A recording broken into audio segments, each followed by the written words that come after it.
सबको जय मसीह। मैं प्रभु को धन्यवाद देता हूँ। फिर एक शाम रानीलंगा मंडली के साथ बाइबल स्टडी करने का अवसर मिला और आप लोग सब आए। मैं आपको भी धन्यवाद देता हूँ। प्रभु ने ये समय हमारे जीवन में लाया और हमारा प्रार्थना यही है कि ये समय आपके लिए लाभदायक बने और जो चीजें हम लोग मार्कुस का किताब से सीख रहे हैं वो हमारे जीवन में हम लोग उपयोग कर सकते हैं। आए हमारे साथ मार्कुस का 11 अध्याय और हम लोग पढ़ेंगे आज 12 से 14 और इस अध्याय को आज हम लोग खत्म करने का कोशिश करेंगे। लेकिन कुछ ही वचनों को हम लोग पढ़ेंगे 12 से लेकर 14। Mark chapter 11 12 to 14। हाँ जी। दूसरे दिन जब वे बेथनिया से निकले तो उसको भूख लगी। वो दूर से अंजीर का एक हरा पेड़ देखकर निकट गया कि क्या जाने उसमें कुछ पाए, पर पत्तों को छोड़ कुछ न पाया, क्योंकि फल का समय ना था। इस पर उसने उससे कहा, अब से कोई तेरा फल कभी ना खाए। और उसके चेले सुन रहे थे। Thank you brother. परमेश्वर अपने पढ़े वचन पर आशीर्वाद दे। अभी यह मार्कुस का 11 अध्याय में हम लोग देखा कि प्रभु यीशु मसीह पहले बार यरूशलेम में आया और मार्कुस का किताब में ऐसा है कि पहले बार प्रभु यीशु मसीह यरूशलेम में प्रवेश करता है। हालांकि मत्ती, लूका और यूहन्ना के किताब में प्रभु यीशु मसीह यरूशलेम में पहले भी गया था, लेकिन मार्कुस के किताब में पहली बार प्रभु यीशु मसीह यरूशलेम में प्रवेश करता है। और मार्कुस ये यरूशलेम का यीशु मसीह का आगमन एक बहुत बड़ा बात हो रहा है प्रभु यीशु मसीह के जीवन में करके वो दिखा रहा है। और प्रभु यीशु मसीह जब आता है तो पिछली बार हमने देखा था कि लोग चिल्लाने शुरू किया कि होसाना होसाना। और वहां पर हम लोग पिछले बार देखा कि ऐसे वो लोग बोले कि 9 पद में, और जो उसके आगे आगे जाते और पीछे पीछे चले आते थे, पुकार पुकार कर कहते जाते थे कि होशाना, धन्य है वह जो प्रभु यीशु के नाम में से आता है। तो इस प्रकार से क्या होता है कि प्रभु यीशु मसीह जब यरूशलेम में आता है तो एक प्रकार से अभी राजा यरूशलेम नगर में प्रवेश किया और लोगों का सोच है कि अभी यीशु मसीह हमारा राजा बनेगा, रोमी सरकार को हटाएगा और हम लोग अपने ही देश अपने ही तरीके से हम लोग चलाएंगे। कोई और दूसरा सरकार हमारे ऊपर राज नहीं करेगा, हम खुद अपने देश को चलाएगा। इसलिए वो होशाना होशाना करके दिखा रहा है। और बहुत ही खुशी का समय था इजरायली लोगों के लिए। और जिस प्रकार से वो लोग वो खजूर के पत्तों को हिलाया था, जिस प्रकार से प्रभु यीशु मसीह का स्वागत किया, कितना सम्मान उसको दिया, ये प्रभु यीशु मसीह के जीवन के लिए बहुत ही बड़ा दिन वो हो सकता था। वो अभी इस्राएल देश का राजा अगर चाहता था वो बन सकता था, कोई उसको रोक नहीं सकता था। लेकिन प्रभु यीशु मसीह इस प्रकार से राजा बनने के लिए नहीं आए। हालांकि हाँ, उन्होंने ऐसा स्वागत उन्होंने स्वीकारा, जो लोगों ने उसको स्वागत किया, जो स्थान उसको दिया, वो सब प्रभु यीशु मसीह ने वो स्थान ले लिया। लेकिन जब अब अभी हम 12 से 14 तक हम पढ़ते हैं तो प्रभु यीशु मसीह वहां उस बेथनी में जब आता है, वो अंजीर का पेड़ को अभिशाप देता है। प्रभु यीशु मसीह ने इस प्रकार से अभिशाप क्यों दिया? देखो, वो 11 पद में जब प्रभु यीशु मसीह मंदिर में प्रवेश करता है, एक वाक्य वहां पर लिखा है कि और वह यरूशलेम पहुंचकर मंदिर में आया और चारों ओर सब वस्तुओं को देखकर 12 के साथ बेथनिया गया। देखो, इतना धूमधाम से प्रभु यीशु मसीह यरूशलेम में आया। मंदिर उसका एक्चुअली वो घर था, मंदिर में प्रभु यीशु मसीह को रखना था, क्योंकि वो परमेश्वर का घर है, परमेश्वर का भवन है। तो अगर ये परमेश्वर का भवन है, परमेश्वर का पुत्र अगर आता है तो उसको रहने का जगह कहाँ पे होना चाहिए? परमेश्वर का भवन में रहना चाहिए। लेकिन वहां उस मंदिर में आता है, चारों ओर देख के चला जाता है। और ये बहुत दुख की बात है। प्रभु यीशु मसीह आता है, परखता है, देखता है इस्राएली लोगों का अवस्था क्या है। और ये अंजीर का पेड़ इस्राएली लोगों का एक दृश्य है। वो हरा भरा दिख रहा है, सुंदर दिख रहा है, लेकिन वहां पे कोई फल नहीं। और ये है इस्राएली लोगों का अवस्था। इसलिए प्रभु यीशु मसीह वहां उनको अभिशाप देता है। और ये इस प्रकार को हम लोग इन लोगों को पाखंडी बोल सकते हैं, हिपोक्रिट्स जिसे इंग्लिश में कहते हैं। और इसके बारे में प्रभु यीशु मसीह बहुत कुछ कहता है। और मेरे साथ मत्ती का 23 अध्याय को जरा खोलो। मत्ती का 23 अध्याय और सबसे पहले 24 पद को पढ़ेंगे, वर्स 24, मैथ्यू चैप्टर 23 वर्स 24। हे अंधे अगुओ, तुम मच्छर को तो छान डालते हो, परंतु ऊंट को निगल जाते हो। तो ये जो फरीसी लोग हैं, जो फरीसी और सादुकी लोग हैं, इनके बारे में प्रभु यीशु मसीह कह रहा है कि वो लोग बाहर से बहुत कुछ करते हैं, बाहर से बर्तन को भी साफ करते हैं, लेकिन अंदर का अवस्था क्या है, बहुत ही गंदा है। और उसी अध्याय में मत्ती 23 अध्याय, वहाँ 27 और 28 को भी पढ़ो। हे कपटी शास्त्रियों और फरीसियों, तुम पर हाय, तुम चुना फिरी हुई कब्रों के समान हो, जो ऊपर से तो सुंदर दिखाई देती है, परंतु भीतर मुर्दों की हड्डियों और सब प्रकार की मलिनता से भरी है। इसी रीति से तुम भी ऊपर से मनुष्य को धर्मी दिखाई देते हो, परंतु भीतर कपट और अधर्म से भरे हुए हो। हाँ, तो ये है इस्राएली लोगों का अवस्था, कपट से भरा हुआ है और बाहर से सुंदर है, बाहर से अच्छा है, सब कुछ अच्छा लग रहा है, सुंदर लग रहा है, लेकिन अंदर में वो सड़ रहा है। और उस अंजीर का पेड़ को जब अभिशाप दिया, वो इसी कारण से उन्होंने अभिशाप दिया। अभी पहले बार प्रभु यीशु मसीह अपना शक्ति का इस्तेमाल किसी को अभिशाप देने में इस्तेमाल करता है, और कहीं पर भी प्रभु यीशु मसीह अपना शक्ति का इस्तेमाल किसी का नुकसान पहुंचाने के लिए इस्तेमाल नहीं किया, कहीं पे भी नहीं। ये एक ही बार आपके पवित्र शास्त्र में, नया नियम में, प्रभु यीशु मसीह के जीवन में वो अपना शक्ति का इस्तेमाल किसी को अभिशाप देने के लिए इस्तेमाल कर रहा है। और इससे हम लोग बहुत कुछ सीख सकते हैं हमारे जीवन के लिए। और इस्राएली लोगों का अवस्था के ऊपर हम लोग उंगली लगा सकते हैं कि देखो वो लोग ऐसे है, बाहर से सुंदर है लेकिन अंदर से सड़ा हुआ है। लेकिन जब हम उंगली किसी और के लिए उठाते हैं, तो जैसे भाई अपना साक्ष्य में बता रहा था, तो 3 उंगली हमारे तरफ पे भी आता। हमारा अवस्था कैसा है, अंदर से क्या हम भी सड़ रहे? और अगर प्रभु यीशु मसीह आज आपके जीवन में आएगा, आपके घर आएंगे और आपके घर पे खटखटाएंगे और प्रभु यीशु मसीह आपके घर में प्रवेश करेगा, तो वो भी फल ढूंढेगा आपके जीवन में। आपके जीवन में फल वो पाएगा क्या नहीं पाएगा? या ऐसा ही बाहर से हम लोग बहुत ही अच्छे हैं, सुंदर का घर बनाया होगा, अच्छा गाड़ी लिया होगा, हर रविवार को चर्च में हम लोग उपस्थित होगा, हर सभा में हम लोग उपस्थित रहेंगे, लेकिन आत्मिक फल नहीं है। और ये बात मैं अपने जीवन के बारे में भी मैं सोचता हूँ, कैसा फल मैं प्रभु यीशु मसीह को ला रहा हूँ। जिस प्रकार से मैं सेवा कर रहा हूँ, वहां से कोई फल प्रभु यीशु मसीह को मिल रहा है या नहीं है? या ऐसा खट्टा फल मैं प्रभु यीशु मसीह को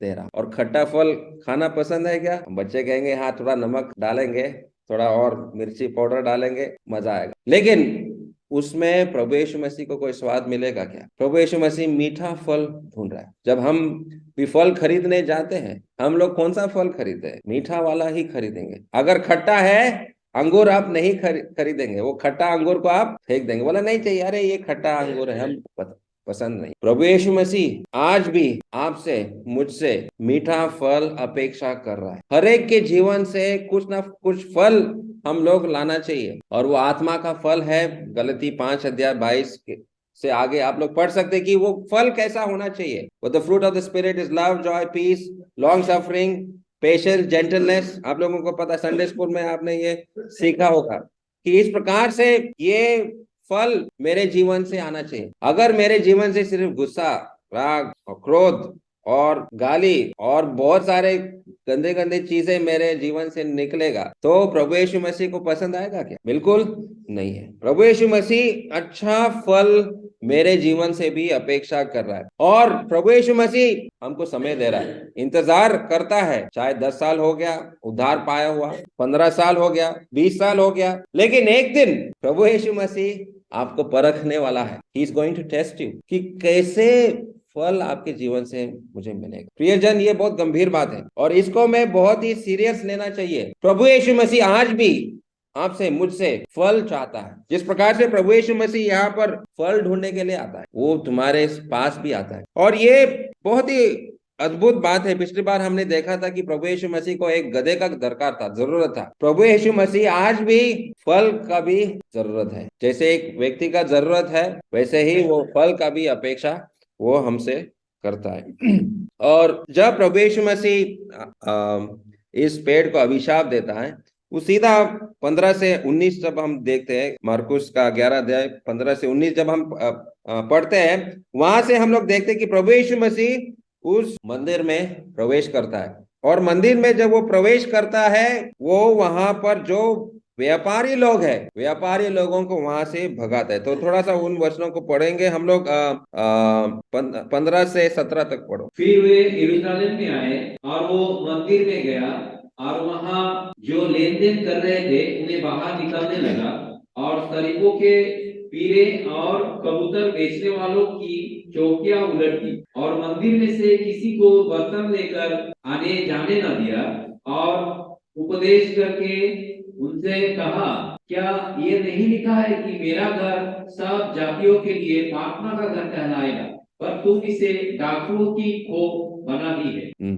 तो यहाँ प्रभु यीशु मसीह दूसरे बार, हाँ प्रियजन, ये दूसरे बार प्रभु यीशु मसीह मंदिर में जाकर उन व्यापारी लोगों को हटाता है। आप सोच रहे होंगे पहले बार कब हुआ? तो पहले बार के लिए आपको यूहन्ना का 2 अध्याय में आपको पढ़ना पड़ेगा, क्योंकि वहां प्रभु यीशु मसीह का जो सेवा का आरंभ है, शुरुआत में ही एक बार वो यरूशलेम गया था और वहां पे उन्होंने एक बार ऐसे ही ये व्यापारी लोगों को निकाल दिया। अभी 3.5 साल बाद प्रभु यीशु मसीह दोबारा ये व्यापारी लोगों को जो बिजनेस कर रहा है वहां मंदिर के अंदर कर रहा है, उनको बाहर निकाल देता है। इसलिए बहुत सारे बाइबल के पंडित लोग ऐसे विश्वास करते हैं कि प्रभु यीशु मसीह ने मंदिर को 2 बार उन्होंने साफ किया। पहले उसका सेवकाई के शुरुआत में, और जब क्रूस पर मरने से पहले भी एक बार उन्होंने उस मंदिर को उन्होंने साफ किया। और देखो, ये प्रभु यीशु मसीह का आखिरी सप्ताह है। प्रभु यीशु मसीह एक रविवार को जब यरूशलेम में प्रवेश करता है तो होसाना होसाना करके वो चिल्लाता है। लेकिन उसी सप्ताह में फ्राइडे का दिन, शुक्रवार का दिन को प्रभु यीशु मसीह को वो लोग ही चिल्लाते हैं, उसको क्रूस पे चढ़ा दो। वही लोग यहाँ होसाना चिल्ला रहे हैं, लेकिन 5 दिन बाद वो चिल्लाता है, बोला उसको क्रूस पर चढ़ा दो। देखो लोगों का कैसे बदलाव आता है। इसलिए प्रभु यीशु मसीह गुस्सा किया और वहां उन लोगों को बोला कि तुम लोग सब कपटी लोग हो। और वही गुस्सा से प्रभु यीशु मसीह अभी यहाँ ये व्यापारी लोग हैं जो बिजनेस कर रहे हैं, उनको घर से हटा देता है। तो प्रियजन, क्या गुस्सा करना अच्छा है या खराब है? देखो प्रभु यीशु मसीह ने गुस्सा किया, प्रभु यीशु मसीह को राग आया, क्रोध आया और उन लोगों को भगा दिया। क्या प्रभु यीशु मसीह कुछ पाप कर रहे हैं यहाँ पर? उन व्यापारियों को मंदिर से बोला है गेट आउट, निकल जाए यहाँ से। ऐसा कोई अगर बात करेगा, हम बोला अरे ये आदमी बहुत खराब आदमी है, ये पापी आदमी है। लेकिन प्रभु यीशु मसीह ऐसे क्यों कर रहा है? और अगर हम आगे हम पढ़ेंगे उसी विषय में, जब हम 28 को जरा देखो, 28 पद को जरा पढ़ो। तू ये काम किस अधिकार से करता है और ये अधिकार तुझे किसने दिया है कि तू ये काम करे? हाँ, तो देखो यहाँ ये फरीसी लोग अभी प्रभु यीशु मसीह को पूछ रहे, तुमको कौन अधिकार दिया ये सब करने के लिए? तो प्रभु यीशु मसीह का गुस्सा देखने के बाद अभी डायरेक्ट वो लोग उससे ये प्रश्न कर रहा है। और प्रभु यीशु मसीह जानता है कि मेरा समय अभी खत्म हो रहा है। उनका ये फरीसी लोगों का गुस्सा अभी बढ़ रहा है और मुझे बहुत ही जल्दी क्रूस पर चढ़ाने वाला है, प्रभु यीशु मसीह जानता है। लेकिन एक बार पहले वो अपना क्रोध का एक अंदाज भी दिखाना चाह रहा था। अभी उदाहरण के लिए, अभी मैं यहाँ स्टीफन है, उदाहरण लूंगा, बुरा मत मानो स्टीफन, तुम्हारा एग्जाम्पल दे रहा हूँ। हाँ, स्टीफन जो है एक दिन अपना पापा का जो भी घर है, एक दिन वो क्या होगा, वो मालिक बनेगा। सोचो कुछ दिन बाद, कुछ साल बाद स्टीफन अमेरिका चला जाता है, बहुत बड़ा बिजनेसमैन आदमी बनता है, घर आता है, देखता है कोई और उसके घर पे धंधा कर रहा है, कुछ गलत कर रहा है।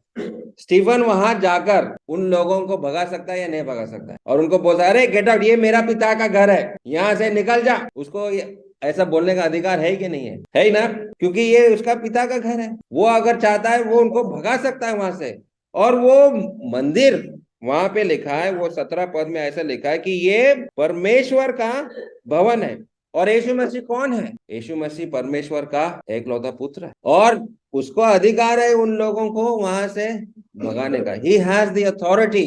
और यही जो अधिकार प्रभु यीशु मसीह के पास है, ये फरीसी लोगों को पता नहीं है, समझ में नहीं आ रहा है ये कौन है व्यक्ति। अभी यहाँ गलील उत्तर भाग से आया और हमको सिखा रहा है यरूशलेम में आकर मंदिर को कैसे चलाना है, हमको सिखा रहा है क्या? कौन है ये आदमी? कौन अधिकार दिया उसको हमको यहाँ से ऐसे लोगों को भगाने का? लेकिन उनकी आंखें बंद है, वो जानता नहीं है कि यीशु मसीह परमेश्वर का पुत्र है और उसका अधिकार के ऊपर वो प्रश्न करता है। और अधिकार के बारे में जब हम देखते हैं तो इस अध्याय में 11 अध्याय में प्रभु यीशु मसीह का अधिकार हर जगह में हम लोग देखने को मिलता है। जैसे कि प्रभु यीशु मसीह इस अपना अधिकार 2 पद में अपने शिष्यों के ऊपर वो दिखाता है। वो 2 पद में प्रभु यीशु मसीह क्या कहता है, जरा पढ़ो 11 का 2। गांव में जाओ और उसमें पहुंचते ही एक गदही का बच्चा जिस पर कभी कोई नहीं चला बंधा हुआ तुम्हें मिलेगा, उसे खोल लाओ। देखो प्रभु यीशु मसीह अपना अधिकार शिष्यों के ऊपर करता है, अधिकार से बोलते जाओ उस गांव में जाओ, वहां एक गधा बांधा हुआ है उसको लेकर आओ। तो वहां ये शिष्य लोग भी बोलते अरे तुमको कौन अधिकार दिया हमको हुक्म देने के लिए वहां जाने के लिए? फरीसी लोगों के जैसे वो लोग भी बोल सकते हैं, लेकिन शिष्य लोग मान रहे, वो लोग विश्वास करते प्रभु यीशु मसीह कौन है, वो परमेश्वर का पुत्र है करके विश्वास कर रहे हैं। और प्रभु यीशु मसीह कह रहा है उस गांव में जाने के लिए हम जाएंगे। तो शिष्यों के ऊपर प्रभु यीशु मसीह का अधिकार है। तो उसी प्रकार प्रियजन प्रभु यीशु मसीह आज हमको भी आज्ञा देता है, जाओ उस गांव में जाओ और मेरे बारे में लोगों को बताओ। तब मैं बोलूंगा नहीं आज नहीं, आज मैं बहुत थक गया, आज मेरा सर दर्द कर रहा है, नहीं जा सकता, मेरा पीठ में दर्द हो रहा है, गाड़ी में पेट्रोल नहीं, मैं कैसे जाऊं? ये मैं अपने बारे में कह रहा हूं। प्रभु यीशु मसीह जब आज्ञा देता है जाने के लिए जाना, लेकिन बहुत बार हम लोग ऐसा अरे कौन अधिकार है, कौन है, मैं क्यों सुनूंगा, ऐसे फरीसी लोगों के जैसे हम भी बन जाते हैं। लेकिन प्रभु यीशु मसीह का अधिकार शिष्यों के ऊपर है, ठीक है। और आगे जब हम देखते हैं वो 7 पद में वो जानवर जो अभी वो गधी वहां पर प्रभु यीशु मसीह के पास लेकर आए। और ये पिछली बार हमने देखा भाई तपस के घर में कि ये गधी के ऊपर कोई आदमी कभी बैठा नहीं, पहले बार कोई व्यक्ति इस गधे के ऊपर बैठता है। ये इसको ट्रेनिंग हुआ नहीं है, किस प्रकार से इंसान को या बोझ कैसे उठाना है वो सिखाया नहीं है। देखो साउथ इंडिया में हाथियों को मंदिर में प्रवेश करने के लिए सिखाता है, उसके ऊपर आदमी को बैठने के लिए भी सिखाते हैं। जब मैं बेंगलोर में था ये भी मैंने देखा कि हाथी के ऊपर लोग सवार करते हैं और उसके ऊपर बैठते हैं, तो हाथी को ट्रेनिंग देना पड़ता है ये सब चीजें करने के लिए।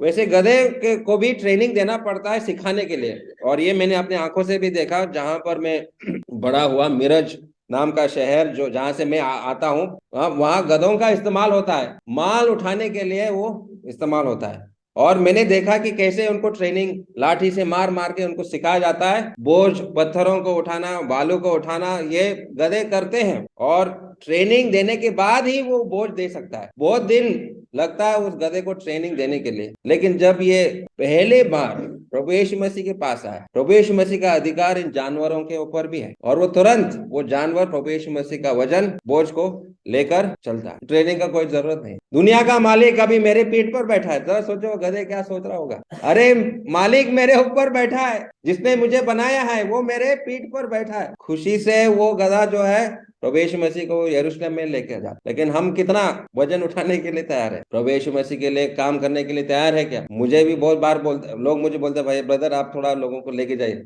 अरे नहीं मुझसे नहीं हो, मेरा गाड़ी में अभी नहीं हो, तेल नहीं जा सकता। तो ऐसे में बहुत बहाना देता हूँ, काम नहीं करना चाहता, बोझ नहीं उठाना चाहता हूँ। लेकिन प्रभु यीशु मसीह के लिए ये सब करना चाहिए, जरूरी है।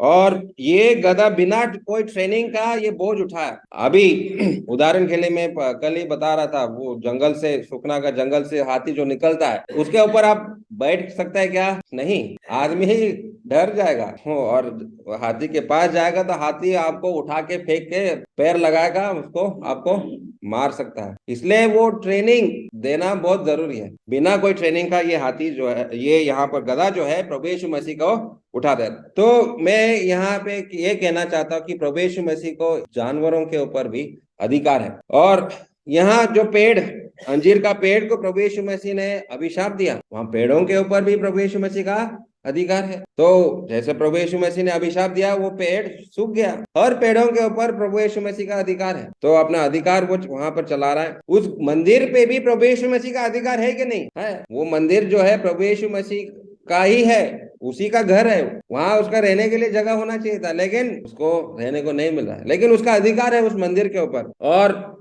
वहां पर अगर आप 23 पद को जरा पढ़ो, 11 अध्याय और 23 पद। मैं तुमसे सच कहता हूँ कि जो कोई इस पहाड़ से कहे तू उखड़ जा और समुद्र में जा पड़, और अपने मन में संदेह न करे, वरन प्रतीत करे कि जो कहता हूँ वो हो जाएगा, तो उसके लिए वही होगा। देखो, यहाँ प्रभु यीशु मसीह को इन पहाड़ों के ऊपर भी अधिकार है कि नहीं? प्रभु यीशु मसीह कह रहा है, अगर तुम बोलो इस पहाड़ को उठ जाओ और समुद्र में चले जाओ, तो पहाड़ सुनेगा। तो इसका मतलब प्रभु यीशु मसीह को इन पहाड़ों के ऊपर भी अधिकार है। तो सारे चीजों के ऊपर प्रभु यीशु मसीह का अधिकार है। वो शिष्यों के ऊपर, वहां जानवरों के ऊपर उसका अधिकार है, पेड़ों के ऊपर, पहाड़ों के ऊपर उसका अधिकार है। लेकिन यहाँ पर ये फरीसी लोग प्रश्न करते, अधिकार कौन दिया आपको? क्या अधिकार है आपके पास? तो इसलिए प्रभु यीशु मसीह के शब्द हमारे मन में आते हैं, अरे कपटी लोग, तुम लोग क्या प्रश्न करते हैं मुझे? मेरा अधिकार तुम लोग पूछ रहे हैं, मैं कौन हूँ? वो लोग उनको पता नहीं है। लेकिन प्रभु यीशु मसीह ऐसा जवाब नहीं दिया। प्रभु यीशु मसीह ने बोला, बपतिस्मा देने वाला यूहन्ना का बपतिस्मा कौन दिया? वो उल्टा प्रश्न करता है वहां पर उनको और पूछता है कि तुम लोग बोलो, बपतिस्मा उसका कहाँ से मिला? तो ये फरीसी लोग बोला, हमको पता नहीं, I don't know, we don't know. और वो लोग जानते हैं कि अगर ये उत्तर देगा तो फंस जाएंगे, ऐसा भी उत्तर देगा यहाँ से भी फंसेगा। तो ये फरीसी लोग चुपचाप बोला, हम लोग को पता नहीं है। और अभी 33 पद को जरा पढ़ो। तब उन्होंने यीशु को उत्तर दिया, हम नहीं जानते।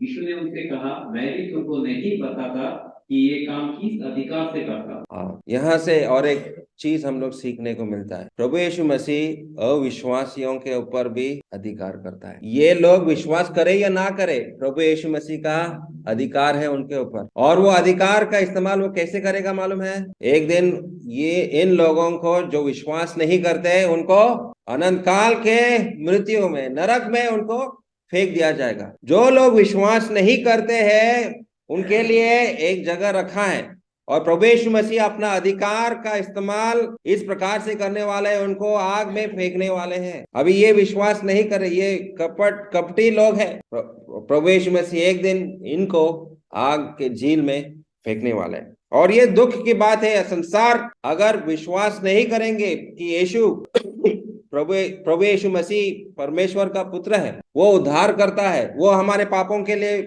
उस क्रूस पर मरा, वो गाड़ा गया, तीसरा दिन जी उठा, इन बातों पर अगर वो विश्वास नहीं करेंगे तो उनका एक ही जगह है, और प्रभु यीशु मसीह अपना अधिकार का इस्तेमाल करके उनको नरक में डालने वाला है। तो प्रभु यीशु मसीह का अधिकार पूरे दुनिया पर है, चाहे वो विश्वासी हो या अविश्वासी हो। प्रभु यीशु मसीह अपना अधिकार, अपना हुक्म चलाने वाला है। अनुग्रह का समय अब है। आज हम प्रभु यीशु मसीह के बातों पर विश्वास करते हैं, प्रभु यीशु मसीह के वचन पर आज हम विश्वास कर सकते हैं। अगर अब तक मैंने प्रभु यीशु मसीह पर विश्वास नहीं किया, प्रभु यीशु मसीह को उद्धारकर्ता के रूप में ग्रहण नहीं किया, अनुग्रह का समय आज है। आप विश्वास करके उद्धार पा सकते हैं, लेकिन एक दिन बहुत देर हुआ होगा, और तब प्रभु यीशु मसीह अपना अधिकार का इस्तेमाल करके आपको नरक में डाल दिया जाएगा। उससे पहले मुझे प्रभु यीशु मसीह पर विश्वास करना है। लेकिन एक बात हम आज हमको यहाँ से सीखना है, और वो है उस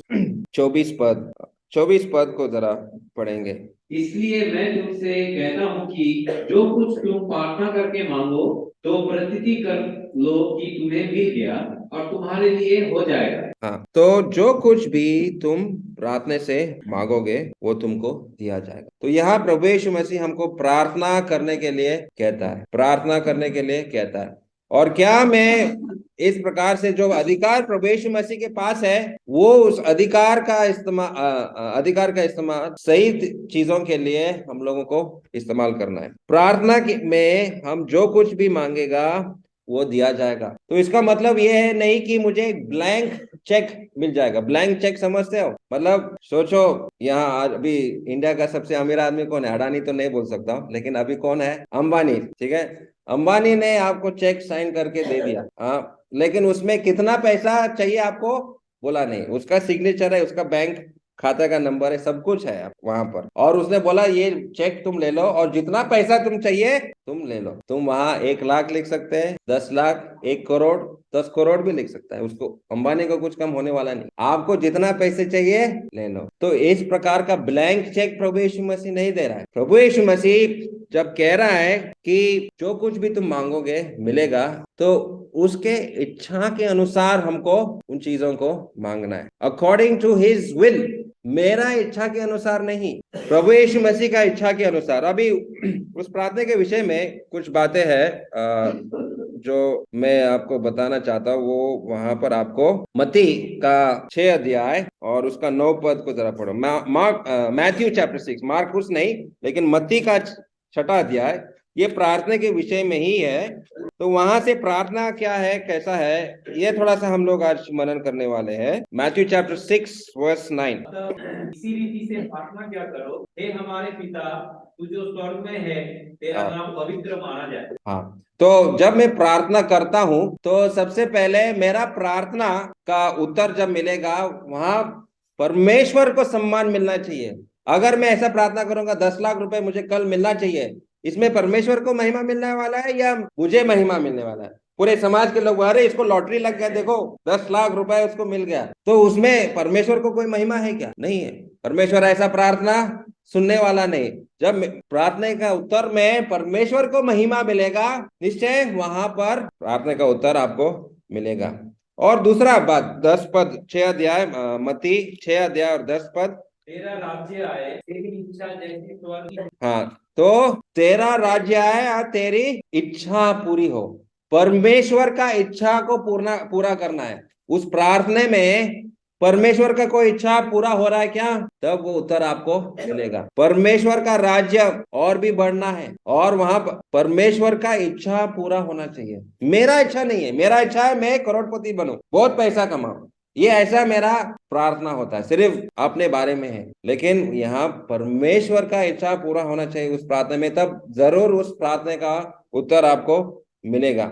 और 6 अध्याय और 11 पद, मत्ती 6 का 11, दिन भर की रोटी आज हमें। हाँ, तो वहां पर मैं कह रहा हूं कि मैं आप पर निर्भर कर रहा हूं, मेरा शक्ति के ऊपर नहीं, मेरा बुद्धि के ऊपर नहीं, मेरा पहचान के ऊपर नहीं, मेरा पूरा भरोसा केवल उसी के ऊपर, प्रभु यीशु मसीह के ऊपर हम लोग निर्भर है, मेरे ऊपर नहीं है। और अगर मुझे एक वक्त का रोटी मिलेगा तो मेरे लिए वो काफी है। पूरे मन से उसके ऊपर निर्भर होना चाहिए। और वापस आइए मार्कुस 11 अध्याय और 25 पद में, वहां एक बहुत जरूरी कंडीशन है। वो 25 पद में क्या लिखा है, उस कंडीशन क्या है, मार्कुस 11 और 25 में, और आकर उसे 25। और जब कभी तुम खड़े हुए प्रार्थना करते हो, हाँ, तो यदि तुम्हारे मन में किसी के प्रति विरोध हो, हाँ, तो क्षमा करो, इसलिए कि तुम्हारा स्वर्गीय पिता भी तुम्हारे अपराध क्षमा करे। तो उस कंडीशन क्या है, अगर किसी के प्रति मेरा कुछ गुस्सा है, या मैंने किसी से झगड़ा किया है, या मैंने किसी से कुछ खराब बोला है, पहले जाकर उससे क्षमा मांगो, फिर आकर मुझसे प्रार्थना करो, परमेश्वर कह रहा है। मतलब अगर मैं दूसरों को माफ नहीं कर रहा हूं और अगर मैंने कुछ गलत नहीं किया, मैं माफी नहीं मांग रहा हूं और मेरे मन में ऐसा कुछ बात रखा है, तो परमेश्वर उस प्रार्थना का उत्तर सुनने वाला नहीं है। तो प्रार्थना करने से पहले एक दूसरे को माफ करना, कोई भी होने दो, कोई भी भाई बहन हो, फोन करके उनको बताना या मैसेज करके उनको बोला, ब्रदर सॉरी, मैंने ऐसा कुछ बात आपको बोला है, मेरे तरफ से मैं सॉरी कह रहा हूँ, आपको बुरा लगे या ना लगे, लेकिन मेरे मन में ये सोच है, मैं प्रार्थना करने जा रहा था, लेकिन मैं आपको माफ करना चाहता हूँ। पहले एक दूसरे को माफ करो, उसके बाद प्रार्थना करो। प्रभु यीशु मसीह वो प्रार्थना निश्चय सुनेगा। और आखिरी में मत्ती 6 का 13 में, मत्ती 6 का 13 में, ये प्रार्थना का विषय में ही है। और परंतु बुराई से बचा, राज्य और पराक्रम और महिमा सदा तेरा। हाँ, तो कभी कभी परीक्षाएं भी आते हैं और उस परीक्षा में हम लोग प्रभु यीशु मसीह से मदद मांग रहे हैं, या सिर्फ पैसे के लिए नहीं, या चंगाई के लिए नहीं है, बहुत सारी चीजें यहाँ पर शामिल है कि प्रभु यीशु मसीह का सम्मान वहां पर होना चाहिए, प्रभु यीशु मसीह का इच्छा होना चाहिए, प्रभु यीशु मसीह पर निर्भर होना चाहिए, एक दूसरे को माफ करना चाहिए, तभी हम लोग प्रार्थना करेंगे। और परीक्षा के समय में मदद मांगना है। इस प्रकार का प्रार्थना का उत्तर का जवाब तुरंत आपको मिलेगा। और ये टर्की में जो कुछ घटना हुआ था, भूकंप वगैरह हुआ, सब लोगों ने देखा। और ये बात जब भूकंप हुआ उसी दिन मेरे मन में विचार हो रहा था कि बच्चों का क्या हुआ। वहां बहुत सारे बच्चे भी थे, उस बिल्डिंग, इतने इतने सारे बिल्डिंग गिर गए, बच्चे भी उन इमारतों के नीचे दफना गया। प्रभु क्या होगा उनका। और मैं वो सुसमाचार वो खबर में देख रहा था, मेरा लैपटॉप पे देख रहा था। तो जब मैं देख रहा था बिल्डिंग गिर रहा है, वहां चिल्ला रहा है, माँ चिल्ला रहे, मेरे बच्चे वहां पर है, क्या होगा। तो और देखा नहीं जा, मैंने लैपटॉप तुरंत बंद कर दिया। प्रभु मदद करो, मैंने प्रार्थना किया, घुटने पे गिर गया और रोकर प्रार्थना किया, प्रभु उन बच्चों को बचाओ। और ऐसे जब हमने प्रार्थना किया, दूसरा दिन हमको सुनने को मिला कि बहुत सारे बच्चे बच गए। और शायद आपने वो वीडियो भी देखा होगा कि एक दीदी और एक उसका छोटा भाई जो है उस बिल्डिंग के नीचे फंसे हुए थे, और दीदी अपना छोटा भाई का किस प्रकार से देखभाल कर रहा था। वो वीडियो देखने से आंसू निकल गया। प्रभु आपने हमारा प्रार्थना सुना। मैं घमंड नहीं कर रहा कि मैंने ही प्रार्थना किया था, सब लोगों ने प्रार्थना किया कि इस प्रकार का घटना हुआ, बच्चे भी मर रहे। तो हमारा प्रार्थना ऐसे होना चाहिए कि प्रभु उनको बचाओ। ये प्रभु का इच्छा है कि नहीं, इसमें प्रभु का सम्मान है कि नहीं कि बच्चे भी बच जाएं। तो इस प्रकार के प्रार्थना जब हम करते हैं तुरंत जवाब आपको मिलता है। लेकिन बहुत बार जब मैं अपने प्रार्थना को देखता हूँ, मेरा पैसा, मेरा शरीर, मेरा सर कमी, मेरे बच्चों के लिए, मेरे मेरे मेरे मेरे मेरे मेरे मेरे मेरे सब मेरे लिए ही प्रार्थना हो रहा है। हम भूल जाते हैं दुनिया में क्या हो रहा है, क्या क्या समस्या हो रहा है, हम भूल जाते हैं। उन विषयों के लिए हम लोग प्रार्थना कर नहीं रहा। और एक बात, ये पहले भी मैंने बोला है, लेकिन सिलीगुड़ी का अवस्था को जरा देखो क्या क्या हो रहा है। और जो सिलीगुड़ी लोकल न्यूज का खबर में देख रहा था, तो सिलीगुड़ी टाउन में जंक्शन के सामने प्रधान नगर में प्रोस्टिट्यूशन का एक अड्डा बन गया। मतलब जो गेस्ट लोग आते हैं होटलों में, 5 स्टार होटलों में, उनको एक रात के लिए किसी को उनके कमरे में भेज दिया जाता। प्रोस्टिट्यूशन का धंधा चल रहा है। और ये बहुत दुख की बात है, ये सिलीगुड़ी शहर में और उसका सेंटर प्रधान नगर में हो रहा है, प्रोस्टिट्यूशन चल रहा है। दूसरा जो है वहाँ महानंदा नदी है, महानंदा नदी के नीचे वहाँ एक पार्क है, बच्चों को खेलने का एक पार्क है। लेकिन वहां पर क्या है, हर प्रकार का नशा वहां पर हो रहा है। शाम के समय में लोग आकर बैठते हैं नशा खाने के लिए, नशा पीने के लिए, चाहे वो ब्राउन शुगर हो या दारू हो। और दारू के बारे में अगर कहेंगे, बोलेंगे, होटल हेरिटेज वो नदी की तरह वहां दारू जो है बह रहा है, पूरा ट्रैफिक जैम वहां लगता है। शाम के समय में घर पहुंच नहीं सकता हूँ, पुलिस वहां पर चेकिंग करते हैं कौन दारू पिया या नहीं। सबके मुंह में एक मीटर लगाते हैं, भैया फूको जरा, तुमने दारू पिया है कि नहीं। हमको भी हमारे मुंह में डालता है, भैया मैं तो पास्टर, मैं ऐसा ऐसा नहीं करता, फिर भी वो परीक्षा लेता है। तो वहां सब जंक्शन के सामने, हमारा सिलीगुड़ी का सेंटर में ये सब चीजें हो रहा है। तो उसमें हम लोग क्या कर सकते हैं, हम लोग प्रार्थना कर सकते हैं, प्रभु हमारा सिलीगुड़ी शहर को जरा देखो कैसे पाप बढ़ता जा रहा है। और हमारा कर्तव्य है कि लोगों को सुसमाचार सुनाना है और उनके लिए हम लोग प्रार्थना करना है। तो जब प्रार्थना का विषय में जब आते हैं, ऐसी चीजों के लिए हम लोग प्रार्थना करना चाहिए। सिर्फ स्वार्थी मेरे लिए, अपने लिए है, मेरे बच्चों के लिए, मेरे परिवार के लिए, ऐसे प्रार्थना हम करना जरूरी है। परिवार के लिए, अपने लिए भी चाहिए। लेकिन हम भूल जाते हैं, जिस प्रकार से दुनिया का अवस्था है, हम लोग भूल जाते हैं। और हमारा ये एक बोझ होना चाहिए कि मैं सिलीगुड़ी में रहता हूँ, तो सिलीगुड़ी के लिए मैं प्रार्थना करना चाहिए। और यहाँ से बहुत सारे लोगों का उद्धार होना चाहिए, चाहे वो बंगाली हो, नेपाली हो, आदिवासी हो, जो कोई समाज का होने दो। लेकिन मेरा कर्तव्य है उनके लिए प्रार्थना करना और उनका उद्धार होना है। और शायद अगर ऐसा प्रार्थना करेंगे, कितने कुर्सी खाली है ना यहाँ पर, शायद प्रभु वो कुर्सियों को भर देंगे। तो प्रार्थना के विषय में हम अपने शहर के लिए प्रार्थना करेंगे। और हमारे दुनिया में जो कुछ भी हो रहा है, हाँ मैं टर्की नहीं जा सकता हूँ, वहां पैसा भी नहीं भेज सकता हूँ, लेकिन एक प्रार्थना जरूर कर सकता हूँ। जो लोग पीड़ा में, वो संकट में है, वो दुख में, जो क्लेश में है, उनके लिए हम लोग प्रार्थना करना है। तो इस प्रकार से जो अधिकार प्रभु यीशु मसीह का है वो हमको दे रहा है, तुम लोग इसका उपयोग तुम लोग करो। और उसका उपयोग हम लोग कैसे करेंगे? सिर्फ अपने लिए या दूसरों के भला के लिए? और ये एक बात इस 11 अध्याय से मैंने सीखा, और मैं सीख रहा हूं। जो जब प्रश्न किया गया था प्रभु यीशु मसीह के अधिकार के बारे में, उसका अधिकार अपने शिष्यों के ऊपर है, जानवरों के ऊपर है, पेड़ पौधों के ऊपर है, और उस सभा घर में परमेश्वर का जो भवन है उसके ऊपर उसका अधिकार है, अविश्वासियों के ऊपर भी उसका अधिकार है। लेकिन प्रभु यीशु मसीह ने हमको एक चाबी दिया उस अधिकार का उपयोग करने के लिए, और वो है प्रार्थना। और उस प्रार्थना का सही उपयोग हम लोगों को करना है। और प्रार्थना सिर्फ हमारे लिए नहीं करेंगे, लेकिन हमारे देश के लिए, हमारा राज्य के लिए, और हमारा सिलीगुड़ी शहर के लिए भी हम लोग प्रार्थना करेंगे। तो यही बातों से मैं यहाँ पे समाप्त करता हूँ, और विश्वास करता हूँ कि इन बातों से प्रभु यीशु मसीह ने आपसे बात किया होगा। सुनने के लिए बहुत बहुत धन्यवाद। Thank you.